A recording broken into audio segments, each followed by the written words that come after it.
এক সাইকো কিলার, যে কিনা মেয়েদেরকে মেরে ফেলে তাদের মৃতদেহের সাথে যৌন সম্পর্ক স্থাপন করতে খুবই আনন্দ পায়। আর শুধু তাই নয়, সম্ভোগের সময় মেয়েদের শরীরের অঙ্গ প্রত্যঙ্গ কেটে ফেলা তার কাছে খুবই আনন্দের। একটা মেয়ে সে কিলারের বাড়িতে গিয়ে এই পুরো ব্যাপারটা আগের থেকেই বুঝতে পেরে যায়। আর তারপর শুরু হয় তার বেঁচে ফেরার লড়াই। আদেও কি মেয়েটা বেঁচে ফিরতে পারবে? হ্যালো বন্ধুরা, মুভিটা 2024 সালে রিলিজ হওয়া crime thriller movie white rose.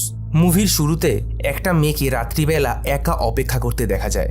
মেয়েটাকে দেখে বোঝা যায় যে মেয়েটা পেশায় একজন কল গার্ল, অর্থাৎ টাকা পয়সার বিনিময়ে শারীরিক সম্পর্ক স্থাপন করা যাদের পেশা। কিছুক্ষণ পরে দেখা যায় মেয়েটার সামনে একটা গাড়ি এসে দাঁড়ায়। একটা লোক গাড়িটা চালাচ্ছে। গাড়ির লোকটা মেয়েটার কাস্টমার। দেখা যায় মেয়েটা সেই গাড়িতে উঠে আসে এবং তারপর গাড়িটা সেখান থেকে সেই লোকটার বাড়ির দিকে রওনা দেয়।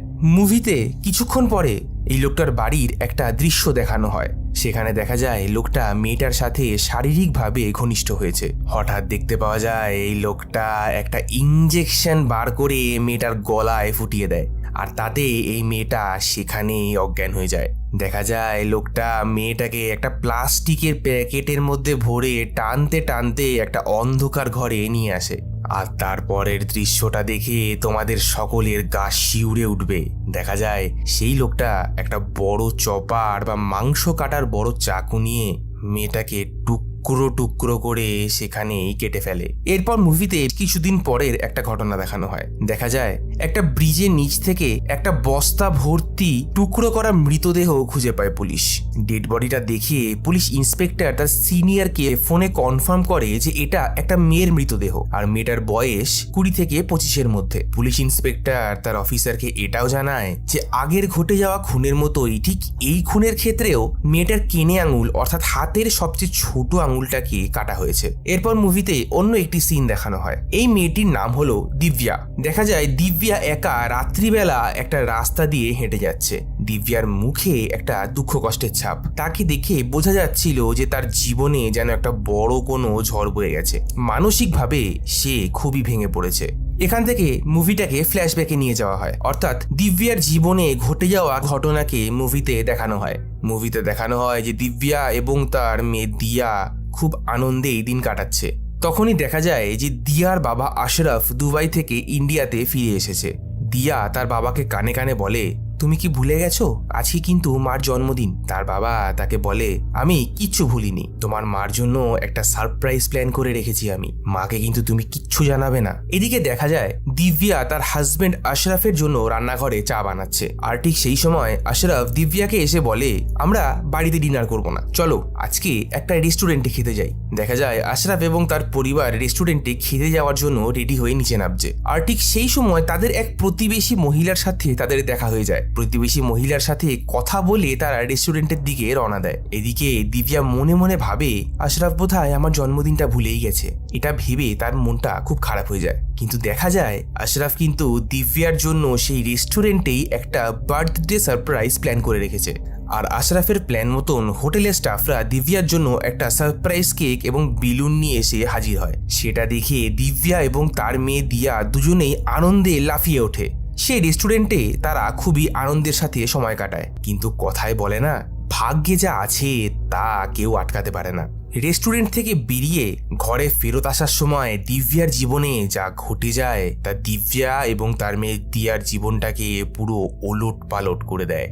দেখা যায় রাস্তায় পুলিশ এবং একদল টেররিস্ট বা আতঙ্কবাদীর মধ্যে গুলিগোলা চলছে, আর তার ঠিক মাঝখানে পড়ে যায় আশরাফ, দিব্যা এবং তার ছোট মেয়ে দিয়া। আর ঠিক সেই সময় ঠিক সেই ঘটনাটাই ঘটে যায় যেটা দিব্যা তার স্বপ্নেও ভাবতে পারেনি। দেখা যায় পুলিশের একটা গুলি সোজা আশরাফের মাথায় এসে লাগে এবং আশরাফ ছিটকে বাইক থেকে সেখানেই পড়ে যায়, আর সেখানেই তার মৃত্যু হয়। চোখের সামনে আশরাফের এরকম অবস্থা দেখে দিব্যার মাথায় যেন আকাশ ভেঙে পড়ে। সে মানসিকভাবে অত্যন্ত ভেঙে পড়ে সেখানে। দিব্যা বুঝে উঠতে পারছিল না যে সে এখন কি করবে। কিছুদিন পরে টিভিতে দেখানো হয় যে আশরাফ আসলে একজন আতঙ্কবাদী ছিল এবং পুলিশ তাকে এনকাউন্টারে মেরে ফেলেছে। এই খবরটা দেখার পরে দিব্যা যেন মানসিকভাবে আরো ভেঙে পড়ে। সে পরিষ্কার বুঝতে পারছিল যে পুলিশ নিজের দোষ লুকানোর জন্য, অর্থাৎ আশরাফকে যে তারা ভুল করে মেরে ফেলেছে সেটা লুকানোর জন্যই আশরাফকে আতঙ্কবাদী বানিয়েছে। দেখা যায় দিব্যার জীবনে একের পর এক সমস্যা নেমে আসে। একদিন দেখা যায় দিব্যা যেখানে ভাড়া থাকতো সেই বাড়ির মালিক এসে হাজির। বাড়ির মালিক বলে, তোমাদের 3 মাসের ভাড়া বাকি আছে, আমি যদি 2 দিনের মধ্যে টাকা না পাই তাহলে কিন্তু ঘাড় ধাক্কা দিয়ে এখান থেকে বার করে দেব। ঠিক সেই সময় দিব্যা সেই প্রতিবেশী মহিলা এসে তাদের 3 মাসের ভাড়া মিটিয়ে দেয় আর বাড়ির মালিককে বলে, পরবর্তীকালে যা ভাড়া হবে সেটা আপনি দিব্যার থেকে না নিয়ে আমার থেকে নেবেন, আর কোনো দিনও দিব্যাকে বিরক্ত করতে আসবেন না আপনি। কথাটা মনে থাকবে? কিছুদিন পর দেখা যায় দিব্যা তার বাপের বাড়িতে তার বাবার কাছে ফিরে যায়, কিন্তু দেখা যায় তার বাবাও তাকে অস্বীকার করে এবং তাদের বাড়ি থেকেই দিব্যাকে তাড়িয়ে দেয়। আসলে আশরাফ এবং দিব্যা দুজনে ভিন্ন ধর্মের হওয়ার কারণে তাদের দুজনের বাড়ির থেকেই বিয়েটাকে মেনে নেয়নি এবং সেই কারণে আশরাফ এবং দিব্যা দুজনে পালিয়ে গিয়ে বিয়ে করে। দিব্যা তার বাবার বাড়ির থেকে কাঁদতে কাঁদতে বেরিয়ে আসার সময় রাস্তাতেই দিব্যার সাথে তাদের সেই প্রতিবেশী মহিলার দেখা হয়ে যায়। প্রতিবেশী মহিলাকে দিব্যা তার পুরো ঘটনাটা খুলে বলে এবং সে এটাও বলে যে তার প্রচুর টাকা পয়সার দরকার আর তার কাছে এখন উপার্জন করার মতন কোনো রাস্তাও নেই। প্রতিবেশী মহিলা দিব্যাকে একটি দোকানে নিয়ে যায়। সেখানে দোকান রক্ষণাবেক্ষণ করার জন্য একজন মহিলার প্রয়োজন ছিল। কোনো উপায় না থাকায় একরকম বাধ্য হয়েই দিব্যা সেখানে কাজ করতে শুরু করে। এইভাবে কয়েকটা দিন কেটে যায়। একদিন দেখা যায় দিব্যার মেয়ে দিয়া স্কুল থেকে ফিরে এসে দোকানের সিঁড়িতে বসে তার মার জন্য অপেক্ষা করতে থাকে, কিন্তু কিছুক্ষণ পরে দিব্যা সেই দোকান থেকে বেরিয়ে এসে দেখে যে তার মেয়ের স্কুল ব্যাগটা সেই দোকানের সিঁড়িতেই পড়ে আছে, কিন্তু তার মেয়ে সেখানে নেই। সে তার মেয়েকে চারিদিকে পাগলের মতন খোঁজার পরও খুঁজে পায় না। সেই সময় দিব্যা একটা লোকের সাথে ফোনে কথা বলে। এরপর মুভিতে এই লোকটাকে দেখানো হয়। এই লোকটার পেশা হলো সাধারণ মানুষকে কোনো ডকুমেন্ট বা কাগজপত্র ছাড়াই চড়া সুদে টাকা ধার দেওয়া, অর্থাৎ লোকটার সুদের কারবার। দিব্যা কিন্তু এই লোকটার সাথেই ফোনে কথা বলছিল।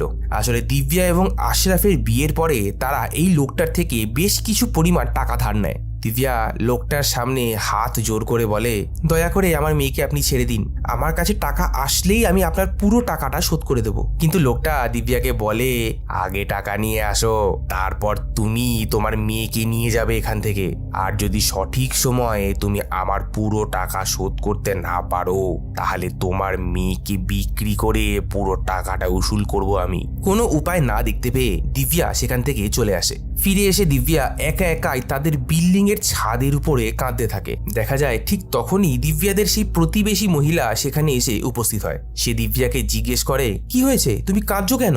দিব্যা তাকে পুরো ঘটনাটা খুলে বলে আর এটাও বলে যে সে যদি ওই লোকটিকে পুরো টাকাটা ফেরত দিতে না পারে তাহলে তার মেয়েকে সে আর ফেরত পাবে না। সব কথা শোনার পরে মহিলাটি দিব্যাকে বলে, দেখো দিব্যা, তোমাকে আমি এতদিন ধরে একটা মিথ্যা কথা বলে এসেছি। আমি তোমাকে বলেছিলাম যে আমি চাকরি করি, আসলে আমি একজন কল গার্ল, অর্থাৎ আমি প্রস্টিটিউশন পেশার সাথে যুক্ত। এই কাজে অনেক টাকা পয়সা আছে। আমার মনে হয় যে তোমার যা বর্তমান পরিস্থিতি এবং তোমার যে পরিমাণ টাকার প্রয়োজন সেই পরিমাণ টাকা তোমাকে একমাত্র এই কাজটাই জোগাড় করে দিতে পারে। আমি তোমাকে জোর করব না, তুমি চিন্তা করে দেখো কি করবে। দিব্যাকে ঘরে নিয়ে গিয়ে সেই প্রতিবেশী মহিলাটা দিব্যাকে আর অনেক কিছু বলে। মহিলাটি বলে, দেখো দিব্যা, এই কাজে যেহেতু তুমি নতুন সেই জন্য তুমি অনেক বেশি পরিমাণে টাকা উপায় করতে পারবে, কারণ এই কাজে নতুন মেয়েদের ডিমান্ড অনেক বেশি। আমি যাদের সাথে কাজ করি তাদেরকে তোমার ফোন নাম্বার দিয়ে দেবো, তারা তোমাকে ফোন করে লোকেশন বলে দেবে। কোনো উপায় না থাকার কারণে একরকম বাধ্য হয়ে দিব্যা এই কাজে রাজি হয়ে যায়। দেখা যায় পরের দিন সেই প্রতিবেশী মহিলাটি যার কথা বলেছিল সেই লোকটি দিব্যাকে ফোন করে এবং একটি লোকেশন দেয় আর বলে সেখানে অপেক্ষা করার জন্য। তার কাস্টমার তাকে সেখান থেকেই পিক আপ করবে। দেখা যায় দিব্যা সেই লোকটার কথা মতোই রাস্তায় দাঁড়িয়ে তার কাস্টমারের অপেক্ষা করতে থাকে। এবার মুভিটা আবার বর্তমানে ফিরে আসে। দেখা যায় কিছুক্ষণ পরেই একটা গাড়ি সেখানে এসে পৌঁছায় আর দিব্যা সেই গাড়িটাতে উঠে পড়ে। গাড়িটা কিছুক্ষণ পরেই একটা বাড়ির সামনে এসে দাঁড়ায়। লোকটা এবং দিব্যা সেই বাড়ির মধ্যে ঢুকে পড়ে। দিব্যা লোকটাকে জিজ্ঞেস করে, বাথরুমটা কোথায় আছে, আমি একটু বাথরুমে যেতে চাই। লোকটা তাকে ইশারা করে বাথরুমটা দেখিয়ে দেয়। বাথরুমে গিয়ে দরজা বন্ধ করে দিব্যা কান্নায় ভেঙে পড়ে। তার বারবার নিজের হাজবেন্ড আশরাফের কথা মনে পড়ছিল। তার মনে পড়ছিল তাদের বিয়ের দিনের কথাগুলো এবং তারা এতগুলো বছর কিভাবে একসঙ্গে সময় কাটিয়েছে। দিব্যা দিব্যা খুবই অস্বস্তিতে ভুগছিল এবং সেই কারণের জন্যই এই কাজটা করার আগে সে তার এঙ্গেজমেন্ট রিং বা বিয়ের আংটিটাকে হাত থেকে খুলে নেয়। হঠাৎ তার হাত থেকে আংটিটা স্লিপ করে বেসিনের নিচে থাকা ওয়ার্ড্রোপের তলায় ঢুকে যায়। দিব্যা নিচু হয়ে সে বাক্সের নিচে হাত দিয়ে হাতড়াতে শুরু করলে তার হাতে এমন একটা জিনিস আসে যেটা দেখে দিব্যার গা শিউরে ওঠে। দিব্যা দেখতে পায় যে সে যেই জিনিসটাকে কাঠের বাক্সের নিচ থেকে বার করেছে সেটা হলো একটা মেয়ের হাতের আঙুল। দিব্যা লাফ দিয়ে পেছনে সরে আসে। সে প্রচন্ড ভয় পেয়ে যায়। সে বুঝতে পারছিল না যে সে কি করবে। সে তৎক্ষণাৎ তার ব্যাগ থেকে ফোন বার করে পুলিশের হেল্পলাইন নাম্বারটা ডায়াল করে, কিন্তু ফোনে নেটওয়ার্ক না থাকার কারণে সে ইমার্জেন্সি নাম্বারে কল করতে পারে না। দিব্যা ফুঁপিয়ে ফুঁপিয়ে কাঁদতে থাকে। সে খুব ভালো মতন বুঝতে পারছিল যে সে যদি বাথরুমের বাইরে বের হয় তাহলে বাইরে বসে থাকা সাইকো কিলারটা তার সাথেও ঠিক সেটাই করবে যেটা কিনা তার আগের মেয়েটার সাথে করেছিল। এদিকে দেখা যায় যে সেই লোকটি নেশাগ্রস্ত অবস্থাতে সোফার মধ্যে শুয়ে দিব্যার জন্য অপেক্ষা করতে থাকে। দিব্যা বাথরুম থেকে অনবরত এমার্জেন্সি নাম্বারে ফোন করার চেষ্টা করতে থাকে। কিছুক্ষণ পরে ফোনে নেটওয়ার্ক আসায় দিব্যার ফোনটা কানেক্ট হয়ে যায়। যে পুলিশটি ফোন লাইনে আছে তিনি হলেন এসিপি ভেট্রিমারান।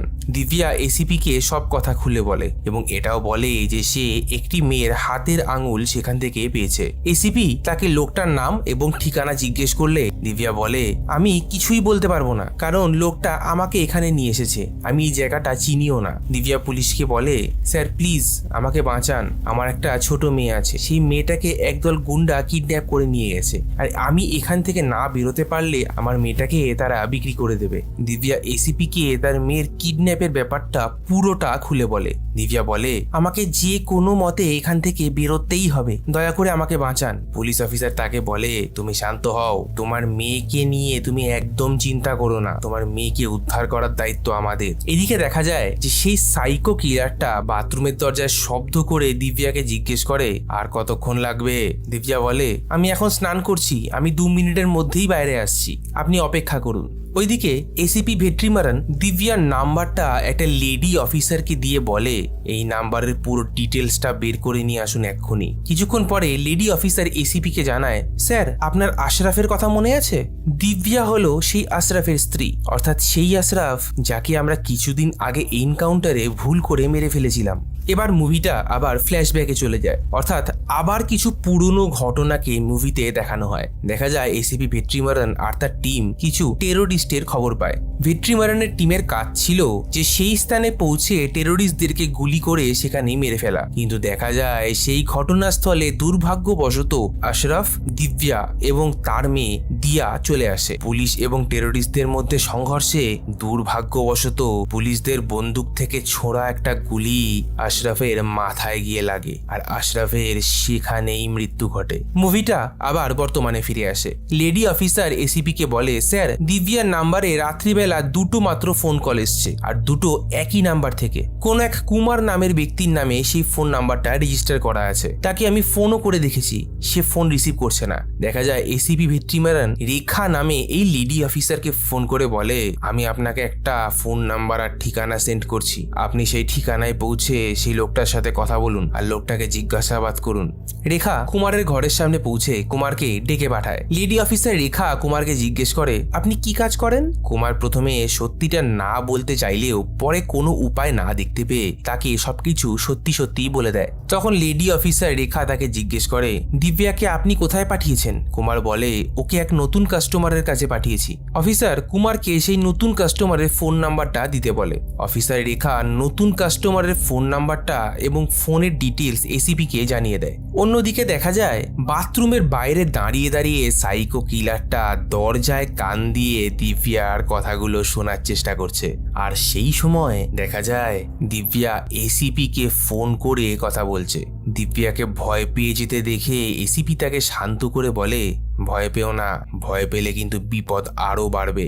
কোনো একটা ভারী জিনিসের মাধ্যমে ওই লোকটার মাথায় জোরে বাড়ি মেরে তুমি সেখান থেকে পালিয়ে যাও। দিব্যাও এসিপির কথা মতন ঠিক সেই কাজটাই করার চেষ্টা করে। দেখা যায় বাথরুমের দরজা খুলতেই যখন সেই সাইকো কিলারটা বাথরুমের মধ্যে ঢোকে, তখন দিব্যা বাথরুমের ফ্ল্যাশ ট্যাঙ্কের ঢাকনাটাকে সেই সাইকো কিলারের মাথায় জোরে মেরে সেখান থেকে পালিয়ে যাওয়ার চেষ্টা করে।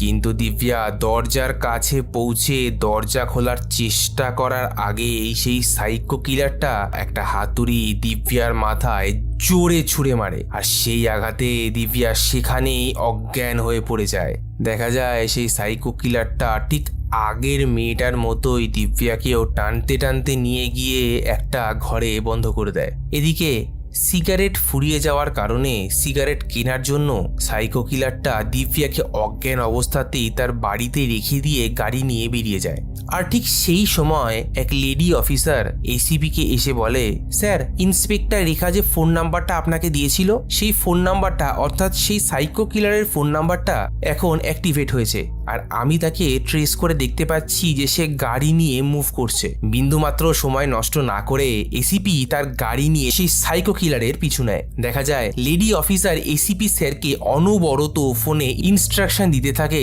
যে সেই কিলারটা এসিপির থেকে কতটা দূরে আছে। কিছুক্ষণ পরে লেডি অফিসার এসিপিকে বলে, স্যার, সে কিলারটা আপনার কাছাকাছি আছে। এসিপি গাড়ি দাঁড় করিয়ে সেই লোকটার নাম্বারে অর্থাৎ সেই সাইকো কিলারের নাম্বারে ফোন করা মাত্রই লোকটা কিন্তু এটা বুঝতে পেরে যায় যে পুলিশ তার পিছু নিয়েছে।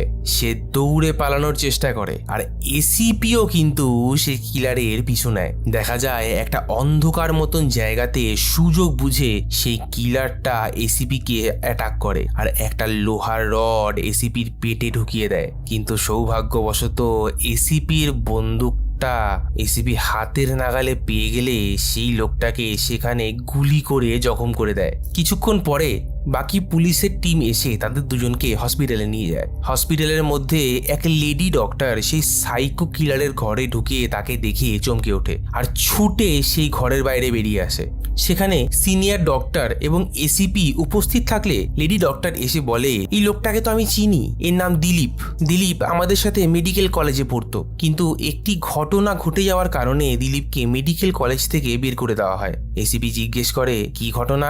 লেডি ডক্টর এসিপিকে দিলীপের ঘটনাটা খুলে বলে। মুভিটা এবার ফ্ল্যাশব্যাকে চলে যায়, অর্থাৎ পুরনো দিনের কিছু ঘটনা দেখানো হয় মুভিতে। লেডি ডক্টর বলে, আমরা যখন কলেজে পড়তাম তখন দিলীপ আমাদেরই ব্যাচমেট ছিল। প্রথম থেকে দিলীপ চুপচাপ থাকতো এবং কারোর সাথেই কথা বলতো না। দিলীপের কোনো বন্ধুও ছিল না। আমরা যখন থার্ড ইয়ারে উঠলাম তখন স্বাতি নামক একটি মেয়ে অন্য মেডিকেল কলেজ থেকে ট্রান্সফার নিয়ে আমাদের মেডিকেল কলেজে ভর্তি হয়। দিলীপ প্রথম দিন থেকেই স্বাতিকে পছন্দ করে ফেলে আর মনে মনে তাকে নিজের গার্লফ্রেন্ড বলে ভাবতে থাকে, কিন্তু দিলীপ স্বাতিকে কোনোদিনই সেই কথা জানায়নি। অন্যদিকে সন্দীপ নামে একটা ছেলে স্বাতিকে পছন্দ করত। স্বাতির সাথে সন্দীপকে মিশতে দেখে দিলীপের খুব রাগ হতে থাকে।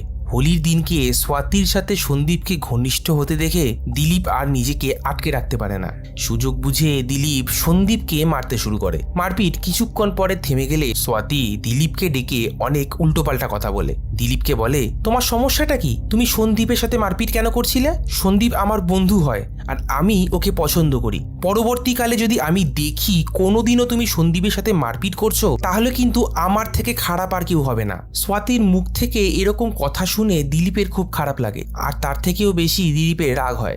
এই ঘটনাটা ঘটে যাওয়ার কিছুদিন পরেই স্বাতি সুইসাইড করে। কারণটা কারোরই জানা ছিল না, কিন্তু আইসিইউতে তার মৃতদেহটাকে দেখে দিলীপের মনের মধ্যে এক অন্য ধরনের বাসনা জেগে ওঠে।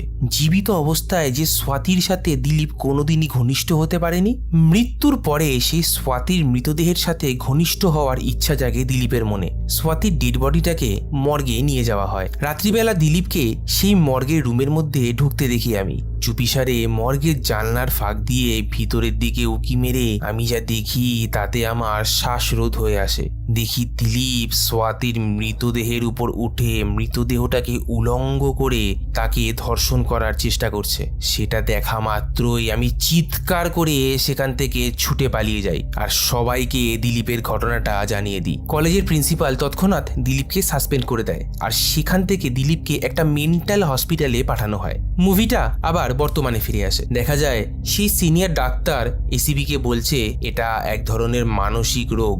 এই রোগটার নাম হলো নিক্রোফিলিয়া। এই ধরনের রোগের রোগাক্রান্ত রোগীরা নিজের শরীরের সেক্স বা যৌন বাসনা মেটানোর জন্য মৃতদেহের সাথে শারীরিক সম্পর্ক স্থাপন করতে চায়। আর এরকম করার পেছনেও একটা কারণ হলো এই ধরনের রোগীরা সেক্স করার সময় তার পার্টনারকে বা সাথীকে ব্যথা বেদনা দিতে পছন্দ করে, যা কোনো মতেই একটি জীবিত ব্যক্তির সাথে করা সম্ভব হয় না। তাই এই ধরনের রোগীরা প্রথমে তার পার্টনারকে অজ্ঞান করে দেয় অথবা তাকে শারীরিকভাবে আহত করে দেয়, যাতে তার আর নড়াচড়া করার ক্ষমতা না থাকে, এবং তারপর ধীরে ধীরে তাদের শরীরের অংশগুলোকে কেটে শরীর থেকে আলাদা করতে থাকে, এবং শরীরের অংশগুলোকে শরীর থেকে আলাদা করাকালীন তারা সেই মহিলার সাথে শারীরিক সম্পর্ক স্থাপন করে। এইভাবে শারীরিক সম্পর্ক স্থাপন করে তারা অনেক বেশি আনন্দ অনুভব করে। কিছুক্ষণ পরে মুভিতে দেখা যায় এসিপির ফোনে পুলিশ হেডকোয়ার্টার থেকে অন্য এক পুলিশ ফোন করেছে। অন্য পুলিশটি বলে, স্যার, দিব্যার ফোন অন্য একটা টাওয়ার থেকে সিগন্যাল দিচ্ছে। এসিপি সেই পুলিশটাকে জিজ্ঞেস করে, চেক করে দেখো তো সেটা কি নিকটবর্তী কোনো টাওয়ার? পুলিশটা চেক করে বলে, হ্যাঁ স্যার, নিকটবর্তী টাওয়ার। তখন এসিপি পুলিশটাকে বলে, দিব্যার ফোনের আগের টাওয়ার এবং এই নতুন টাওয়ার, এই দুটো টাওয়ারের মাঝখানে যে এরিয়াটা বা এলাকাটা আছে, সেই এরিয়াতে কি আছে সেটা আমাকে ম্যাপ দেখে জানাও। অপর দিক থেকে পুলিশটা বলে, স্যার, একটা বাড়ির লোকেশন পেয়েছি, লোকেশনটা আপনাকে আমি ফোনে পাঠাচ্ছি। এসিপি বুঝে যায় যে সেই বাড়িতেই দিব্যাকে রাখা হয়েছে। এদিকে দেখা যায় দিব্যার ফোন কল ট্র্যাক করে পুলিশ দিব্যার মেয়ের কিডন্যাপারের ফোন নাম্বার জেনে গেছে, আর সেখান থেকে কিডন্যাপারের লোকেশন জেনে সেখানে গিয়ে পৌঁছায়। লেডি অফিসার কিডন্যাপারকে জিজ্ঞেস করে, দিব্যার মেয়ে কোথায়? তাড়াতাড়ি বলে দাও, না হলে কিন্তু আমার থেকে খারাপ কেউ হবে না। কিন্তু লোকটা দিব্যার মেয়েকে ফেরত দিতে না চাইলে লেডি অফিসার লোকটার সাথে ঠিক সেটাই করে যেটা লোকটা স্বপ্নেও ভাবতে পারেনি। অফিসার তার বন্দুকটা বার করে লোকটার পায়ের মধ্যে গুলি করে দেয়। লোকটা যন্ত্রণায় ছটপট করে কাতরাতে থাকে, আর তৎক্ষণাৎ তার পাশে থাকা লোকটা ভয় পেয়ে বলে দেয়, ওই গাড়িটার মধ্যে আছে। লেডি অফিসার সেই গাড়ির থেকে দিব্যার মেয়েকে উদ্ধার করে নেয়। অন্যদিকে দেখা যায় যে দিব্যার জ্ঞান ফিরেছে।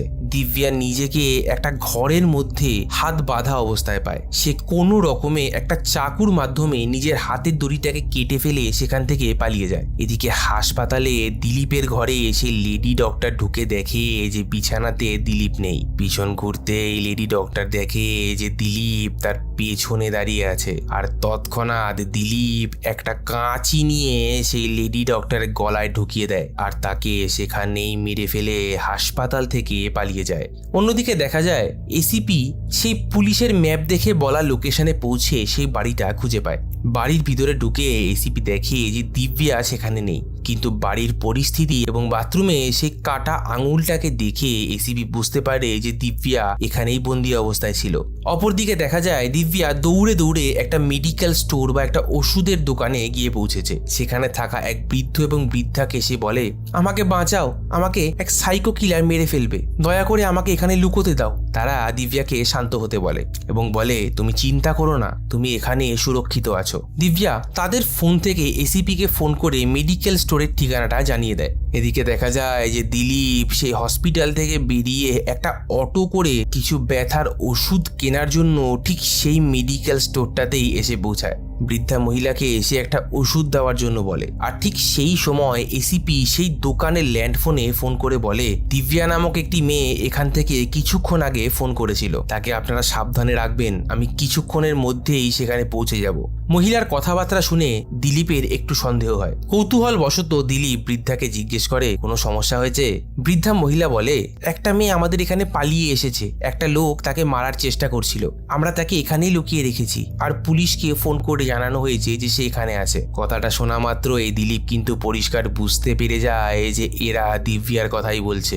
আর সময় নষ্ট না করে দিলীপ দোকানের দরজাটাকে বন্ধ করে দেয়, আর একটা হাতুড়ি দিয়ে মহিলার মাথায় মেরে মহিলাকে সেখানেই মেরে ফেলে দিলীপ। কিছুক্ষণ পরে মহিলার হাজবেন্ড দিলীপের পিছন থেকে আক্রমণ করলে সেই সুযোগে দিব্যা সেখান থেকে পালিয়ে যায়, কিন্তু মহিলার হাজবেন্ডকেও খুব বাজেভাবে দিলীপ হাতুড়ি দিয়ে মাথায় মারে। দেখা যায় কয়েক মিনিটের মধ্যেই পুলিশ সেই মেডিকেল স্টোরে গিয়ে পৌঁছেছে। পুলিশ দেখতে পায় যে বৃদ্ধ এবং বৃদ্ধা মাটিতে পড়ে আছে, কিন্তু বৃদ্ধের তখনও পর্যন্ত জ্ঞান আছে। বৃদ্ধ লোকটি পুলিশকে বলে দিব্যা ওই দিক থেকে পালিয়েছে আর ওই খুনিটাও তার পিছু নিয়েছে। এসিপি আর সময় নষ্ট না করে দিলীপের পিছু নেয়। দিব্যা দৌড়তে দৌড়াতে একটা কবরস্থানে গিয়ে লুকায়, আর দিলীপ কবরস্থানের সামনে দিয়ে যাওয়ার সময় কবরস্থানের গেটটা খোলা অবস্থায় দেখে বুঝতে পেরে যায় যে দিব্যা সেখানেই লুকিয়ে আছে। দেখা যায় দিব্যা কবরস্থানের একটা খুঁড়ে রাখা কবরের গর্তের মধ্যে ঢুকে লুকিয়ে আছে। এদিকে দিলীপ বুঝে যায় যে দিব্যা কোথায় লুকিয়ে আছে। সে ধীরে ধীরে পেছন থেকে গিয়ে দিব্যা চুলের মুঠি ধরে টেনে বাইরে বার করে নিয়ে আসে, আর পাশে পড়ে থাকা একটা বেলচা দিয়ে দিব্যাকে মারতেই যাবে, ঠিক সেই সময় এসিপি ভেট্রিমারান পেছন থেকে দিলীপকে আক্রমণ করে। দিলীপ কোনো রকমে সামলে এসিপির দিকে পাল্টা আক্রমণ করে, আর দেখা যায় এসিপি এবং দিলীপের মধ্যে প্রচন্ড লড়াই শুরু হয়েছে। এখানে তোমাদেরকে জানিয়ে দিই, সাইকো কিলারদের গায়ের শক্তি কিন্তু সাধারণ মানুষের থেকে অনেকটাই বেশি। তাই এসিপি পুলিশ ট্রেনিং প্রাপ্ত হওয়া সত্ত্বেও কিন্তু দিলীপের সাথে পেরে উঠছিল না। দেখা যায় দিলীপ এসিপির সাথে লড়াই করে এসিপিকে অনেকটাই জখম করে দিয়ে আবার দিব্যাকে ধরার জন্য দৌড়ায়। দিলীপ দিব্যার সামনে গিয়ে আবার একটা বেলচার মাধ্যমে দিব্যাকে মারতেই যাবে, ঠিক সেই সময় এসিপি দিলীপের হাত দুটো ধরে ফেলে এবং চিৎকার করে দিব্যাকে বলে, তুমি এখান থেকে পালিয়ে যাও। দিলীপ গায়ের সর্বশক্তি দিয়ে এসিপিকে সেখান থেকে সরিয়ে দেয় এবং অমানুষের মতন মারতে থাকে এসিপিকে। কিন্তু এইবার দিব্যা এখানে এমন একটা কাজ করে যা ভাবাই যায় না। দিব্যা সেই মাটিতে পড়ে থাকা বেলচাটাকে তুলে দিলীপের মাথার মধ্যে গায়ের সর্বস্ব শক্তি দিয়ে এক বাড়ি মারে, আর শুধু একটা না, দিলীপের মাথায় বারবার করে সে বেলচা দিয়ে মারতে থাকে। দিব্যার মনে হতে থাকে যে দিলীপ তার সাথে কি করার চেষ্টা করছিল এবং সে কোন পরিস্থিতিতে সেখান থেকে বেঁচে বেরিয়েছে। দিব্যার মনের মধ্যে দিলীপের প্রতি এতটাই রাগ জন্মে গেছিল যে দিলীপ মাটিতে পড়ে যাওয়ার পরেও সে বেলচা দিয়ে আঘাত করা থামায়নি। সে বারবার করে দিলীপের মাথার মধ্যে সে লোহার বেলচা দিয়ে মারতেই থাকে, আর দেখা যায় দিলীপ সেখানেই মারা গেছে। কিছুক্ষণ পরে ভোরের হালকা আলো ফোটা শুরু হলে দেখা যায় পুলিশের গাড়ি করে দিব্যার মেয়ে দিয়াকে সেই কবরস্থানে নিয়ে আসা হয়েছে। দীর্ঘ সময় পরে অনেক কঠিন পরিস্থিতির মধ্যে দিয়ে যাওয়ার পরে দিব্যা নিজের সন্তান, নিজের মেয়েকে কাছে পায়। তাদের দুজনকে দেখে মনে হচ্ছিল যে তাদের থেকে খুশি এই পৃথিবীতে আর কেউ নেই। মুভিতে কয়েক মাস পরের একটা ঘটনা দেখানো হয়। দিব্যাকে তামিলনাড়ু পুলিশ একাডেমিতে দেখা যায়। হয়তো এসিপির সহায়তাতেই দিব্যা এই পুলিশের চাকরিটা পেয়েছে। দেখা যায় এসিপি সেই পুলিশ একাডেমির মধ্যে গাড়ি নিয়ে ঢোকে। দিব্যা এসিপির সাথে দেখা করতে আসলে এসিপি তার হাজবেন্ড আশরাফের পুরো ঘটনাটা দিব্যাকে খুলে বলে। এসিপি বলে, আশরাফ নির্দোষ ছিল। যে গুলিটা একটা আতঙ্কবাদীর মাথায় গিয়ে লাগার কথা, সেটা ভুলবশত তোমার হাজবেন্ডের মাথায় গিয়ে লাগে। আমি জানি যে তুমি হয়তো এই ঘটনাটাকে কোনোদিনই ভুলতে পারবে না, কিন্তু পারলে আমায় ক্ষমা করে দিও। মুভিটা এখানেই শেষ হয়ে যায়।